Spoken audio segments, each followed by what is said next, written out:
জাউদিয়া নামে একটা গ্রাম ছিল।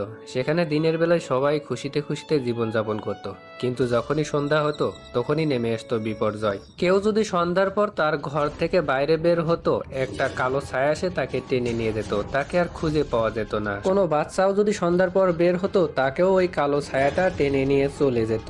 একদিন রকি ভাই জাউদিয়া গ্রামের পাশের রাস্তা দিয়ে বাইক নিয়ে যাচ্ছিল।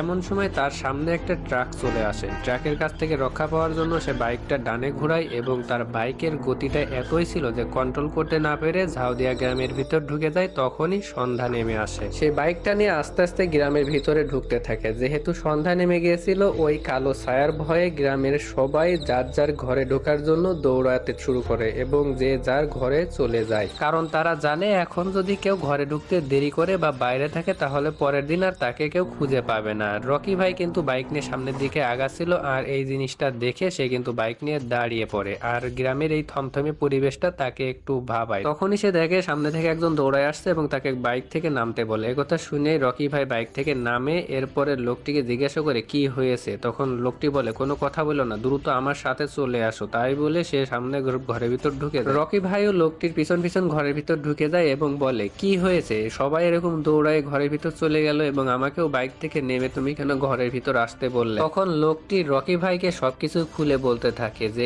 এই গ্রামে রাতের পরে যে বাইরে বের হয় তাকে একটা কালো ছায়া টেনে নিয়ে চলে যায়। এই কথা শোনার পর রকি ভাই একটু ভয় পেয়ে যায় এবং তার গায়ে কাটা দিতে থাকে। এমন সময় বাইরে থেকে একটা পায়ের আওয়াজ পায় আর রকি ভাই বাইরে বেরো আসে। দেখে যে দুইজন ব্যক্তি একটা লাশ নিয়ে সোজা সামনের দিকে দৌড়িয়ে চলে যাচ্ছে। তখন রকি ভাই বুঝতে পারে যে কাহিনী তো একটু গোলমেলে আছে, যার কারণে সে তাদের পিছু নেয়। আর পিছু নিয়ে যাওয়ার পর দেখে একটা কুয়ার কাছে এসে লোক দুটি দাঁড়িয়ে পড়ে এবং তাদের কাঁধ থেকে লাশটা নিচেই নামায়। এরপরে পিছনে ঘুরতে দেখে রকি ভাই দাঁড়িয়ে আছে। তো বন্ধুরা, তোমাদের কি মনে হচ্ছে, এটা কি কোনো ভৌতিক কাজ নাকি কোনো মানুষের কাজ? অবশ্যই কমেন্ট বক্সে তোমাদের মতামত দিবা। আর দ্বিতীয় পার্টটা কিন্তু খুবই ইন্টারেস্টিং হতে চলেছে।